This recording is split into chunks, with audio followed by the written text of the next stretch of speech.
ఆంధ్రాలో కూటమి ఏర్పడి ఇప్పటికి ఒక 10 నెలలు కావస్తుంది. ఇటు తెలంగాణలో కూడా కాంగ్రెస్ ప్రభుత్వం ఏర్పడి ఒక 15 నెలలు కావస్తుంది.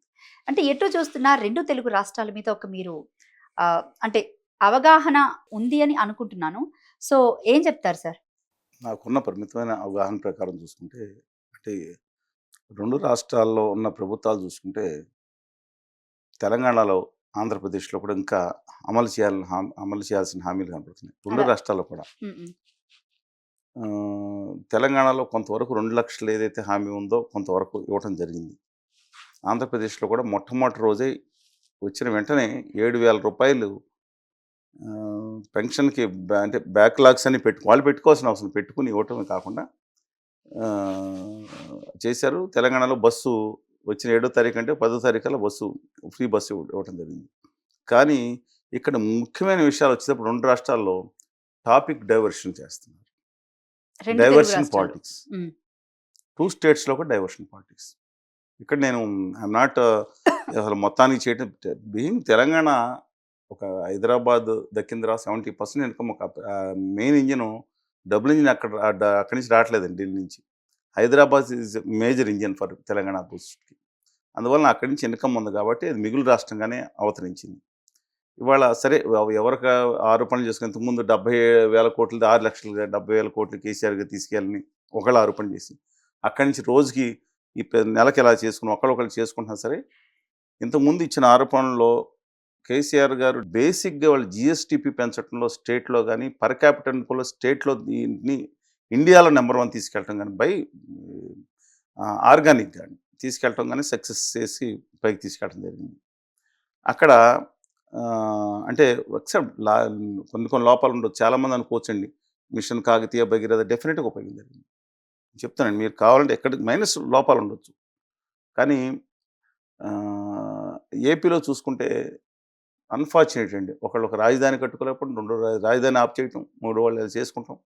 ఇవాళ అయితే మాత్రం ఆంధ్రప్రదేశ్‌లో ఏది డైవర్షన్ పాలిటిక్స్ నడుస్తుంది. అంటే హామీలు అమలు చేసే విషయంలో ఒకటి, రెండు అమలు చేసి మిగతాదంతా కూడా ఎమోషన్స్, భావోద్వేగాలు. అరెస్టులు చేయటం నేను తప్పని అంటే అంటలేదు. ప్రజలు కూడా బాగా నమ్ముతున్నారు కదా! అటు అటు అంటే రాజకీయ ఆంధ్రప్రదేశ్‌లో నాయకులు కంప్లీట్‌గా చేశారండి. ప్రజల్ని ఇప్పుడు అక్కడికొచ్చేటప్పుడు 2 రాష్ట్రాలు కూడా మౌలికమైన వైరుధ్యం చెప్తాను. ఆంధ్రప్రదేశ్‌లో కులగజ్జి, కులద్వేషాన్ని రాజకీయ నాయకులు బాగా ఎక్కిచ్చేశారు. హ్మ్. తెలంగాణ లేదని నేను అంటలేదండి. కానీ బై అండ్ లార్జ్ నేను చెప్తున్నాను అక్కడ భయంకరంగా అంటే ఫస్ట్ ప్రయారిటీ అక్కడ ఏం చేశారంటారు ప్రజలు మంచివాళ్ళే అందరూ ఒకటే తిరిగి తెలిపెట్టలే. అక్కడ రాజకీయ నాయకులు దుర్మార్గం చేశారు. తమ తమ స్వార్థ అవసరాల కోసం. తెలంగాణలో అది కాదండి. తెలంగాణ ఫస్ట్ అండ్ ఫార్‌మోస్ట్ ఇక్కడ తమ స్టేట్, తమ యొక్క డే బై అండ్ లార్జ్ నేను చెప్తున్నాను. అంటే కొంతమందికి వేరే ఉండొచ్చు. తర్వాత పార్టీ అఫిలియేషన్, తర్వాత మతం కొంత ప్రభావం, తర్వాత కులం వస్తుంది. కానీ ఏపీలో మాత్రం ఈ డైవర్షన్ పాలిటిక్స్ భావోద్వేగాలు రెచ్చగొట్టేసి ఒకళ్ళ మీద ఒకళ్ళకి అంటే ఇటు ఇటు తయారు చేశారు. అంటే నేను మీడియాలో అన్నిటిని అన్నాం. ఒకళ్ళ మీద ఒకళ్ళకి. ఢిల్లీలో ఉన్న అదాని గారు ఉత్తర భారతీయ పాలకులు కూడా వీళ్ళిద్దరి మధ్యన గొడవపెట్టి నీ కాలు మొక్తా అని చెప్పి ఢిల్లీకి వచ్చే కోసం చూస్తున్నారు.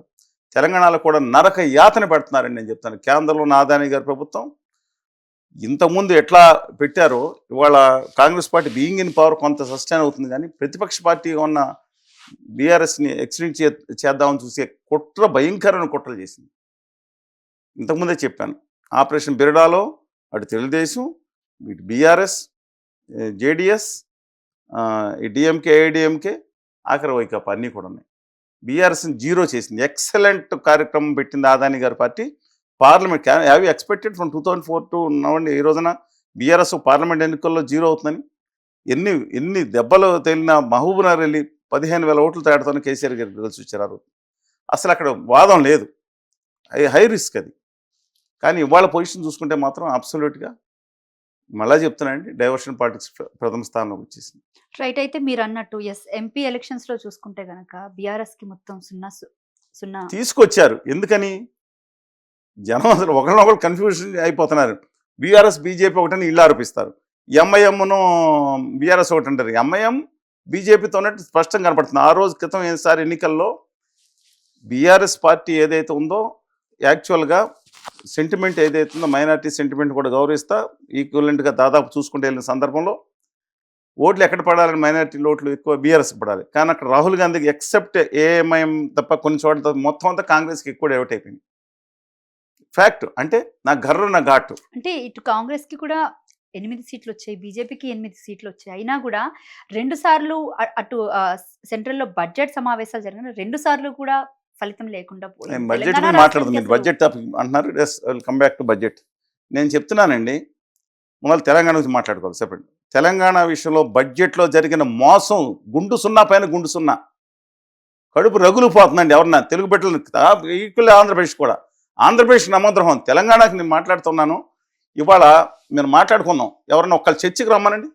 ఎందుకు రావట్లేదు? ధైర్యం ఉంటే, నిజాయితీ ఉంటే, ప్రాంతం పట్ల తెలుగు జాతి పట్ల ప్రేమ ఉంటే, తెలంగాణ పట్ల ఆప్యాయత ఉంటే, ఆ ఉత్తర భారతీయ జనతా పార్టీ యొక్క వాళ్ళ వీర ఫ్యాన్స్ని అక్కడ కూర్చున్న ఆదాని గారి శిష్యుల్ని, అలాగే ఇక్కడ ప్రభుత్వం కొంతమంది అందరూ కొందరు స్పందిస్తున్నారు. వాళ్ళ చర్చకి రమ్మనండి. ఏం రాశారండి పత్రికలో? పతాక స్థాయిలో తెలంగాణకి రికార్డ్ రైల్వే బడ్జెట్. అదృష్టం.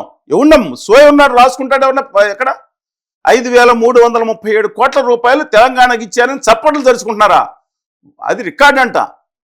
మీకు తెలిసి ఎలాగో లెక్కలు చూడమని రమ్మని చర్చకి. క్రితం సంవత్సరం ఇచ్చింది 5,336 కోట్ల రూపాయలు మాత్రమే. ఈ సంవత్సరం పెంచింది అక్షరాల కోటి రూపాయలు మాత్రమే. రికార్డ్ బడ్జెట్ అంటారు ఏంటి? నాకు అర్థం కాదు. చప్పట్లు తెరుచుకుని పుల్లారెడ్డి స్వీట్లు పనిచేసుకుని మొత్తం అంతా తెలంగాణ అంతా క్రాకర్స్ కాల్చుకుని దేనికోసం నాకు అర్థం కాదు. ఇటు కాంగ్రెస్ పార్టీ వాళ్ళు కూడా పెద్దగా ఎవరు ఒక్క రేవంత్ గారు తప్ప. ఆయన కూడా నిన్న ఇప్పుడు 2 days బ్యాక్ ఆయన స్పందించారు. నేను అడుగుతున్నాను, ప్రజలకు తెలియాలి కదా, వాస్తవాలు తెలపాలి కదా. ఇవాళ తెలంగాణకి గుండు సున్నా పైన గుండు సున్నా చుట్టింది కేంద్ర ప్రభుత్వం. ఎందుకని? రాష్ట్ర ప్రభుత్వం టూత్ అండ్ నైల్ ఫైట్ చేయాలండి. వాళ్ళ ప్రతిపక్ష పార్టీలు కూడా ఫైట్ చేయాలి. ఇంకోటి కూడా చెప్తున్నాను, ఇదేంటి కోటి రూపాయలు పెంచితే రికార్డ్ బడ్జెట్ అంటున్నారు కదా. గుజరాత్కి ఎంత పెంచారు తెలుసా? 8,400 కోట్ల రూపాయలు. మళ్ళీ నేను చెప్తున్నాను అక్షరాల, మీరు ఎన్నుకొని మీరు నెట్లో గూగుల్ తల్లి వికీ నాన్న అడుకోవచ్చు. తెలంగాణకి ఈ సంవత్సరం బడ్జెట్ పెంచింది 1 కోటి రూపాయలు అయితే, గుజరాత్కి 8,400 కోట్ల రూపాయల పైన, మహారాష్ట్రకి 7,300 కోట్ల రూపాయలు. అంటే గుజరాత్కి మహారాష్ట్ర కలిపి దాదాపు 40,000 కోట్ల రూపాయలు కేటాయించి తెలంగాణకి 5,000 కోట్ల పాపులేషన్. ఏది లెక్కేసుకోండి మీరు. ఇది కాకుండా గుజరాత్కి అదనంగా గత 3 సంవత్సరాలు 57,500 కోట్ల రూపాయల పైన స్పెషల్గా గుజరాత్కి వేసుకున్న బుల్లెట్ రైల్ కోసం బడ్జెట్లో కేటాయించారు. ఒక్క మెట్రో కోసం ఆ రోజు టీఆర్ఎస్ ప్రభుత్వం ఉండగా దేనికంటే ఎయిర్పోర్ట్ కనెక్షన్ అంటే ₹10 లేదు. పోనీ ఇప్పుడు కాంగ్రెస్ పార్టీ, పోనీ టీఆర్ఎస్ ప్రభుత్వం ఫెయిల్ అయింది. ఇప్పుడు కాంగ్రెస్ పార్టీ అధికారంలోకి వచ్చింది. ఇచ్చారు ₹10. 14,140 కోట్ల రూపాయలు ఎంతో పక్క రాష్ట్రానికి ఇచ్చింది ఇంతకుముందు. అరిచి మొత్తుకుంటున్నా సరే, మేము ఇక్కడ కావాలి హక్కులు అంటున్నా తీసుకెళ్లి చౌదరి చరణ్ సింగ్ ఎయిర్పోర్ట్ కోసం కాన్పూర్ ఎంత అండి సిటీ హైదరాబాద్తో పోల్చుకుంటే? ఆ సిటీకి ఎయిర్పోర్ట్ కనెక్షన్ పెట్టేస్తారా? 4 మెట్రోలు నడిస్తే అక్కడ life line of Telangana is Hyderabad. Definite. దానికి మెట్రోకి ఎక్స్టెన్షన్ ఇవ్వలేదు. ఇవాళ ఒక నేషనల్ ప్రయారిటీకి ఇవ్వలేదు. ఇచ్చిందండి ఒక నేషనల్ ప్రయారిటీకి. ఇవాళ గత 11 సంవత్సరాల ఇచ్చిందా? ITR information technology investment reason తీసుకెళ్లి గత 14 సంవత్సరాలు కేంద్ర ప్రభుత్వం ఉంది కదా, ఇవాళ పక్కన పడేశారు. ఇవాళ ఒక్క అంశంలో చెప్పండి నాకు. ఇవాళ వాళ్ళు దేంట్లో జరిగింది? బయ్యారం ఉక్కు ఫ్యాక్టరీని షెడ్కి పంపించేశారు. ఈ సంవత్సరం ఏదో అన్నారు. కోచ్ ఫ్యాక్టరీని లాస్ట్ టైం స్కేల్ డౌన్ చేశారు. ఇప్పుడు మేము పెంచుతున్నారు. ఏమీ లేదు. దేనికి సపోర్ట్ తెలుసుకుంటున్నారు? దేనికి ఆనందంతో ఉన్నారు? పైగా మళ్ళా చెప్తున్నాండి, ఇవాళ కాంగ్రెస్ పార్టీ ప్రభుత్వం దయచేసి with due respect to the honourable chief minister of Telangana, ఇవాళ క్రితంసారి ఏదైతే మీరు ఇవాళ మాట్లాడారు, క్రితంసారి ముందే హెచ్చరించడం జరిగింది. ఇంతకుముందు ప్రభుత్వం కూడా కేంద్రం దుర్మార్గం చేస్తున్నారు. ఆఖరికి విద్యా వ్యవస్థలో చొరబడి ఇక్కడ యూనివర్సిటీ వైస్ ఛాన్సలర్ కూడా కేంద్రం డిసైడ్ చేస్తున్నా, అక్కడ ఆదాని గారు డిసైడ్ చేస్తారండి. కలిసి పోరాడకపోతే వాళ్ళు చెప్తున్నాను, మనం ఏదో వెళ్ళొచ్చానమ్మా ఢిల్లీకి వాయనం పుచ్చుకున్నానమ్మా అంటాం కాదండి. నిలబడి పోరాడకపోతే తెలంగాణకి చాలా ఇబ్బంది దొరుకుతాయి. ఖచ్చితంగా చెప్తున్నాను నేను.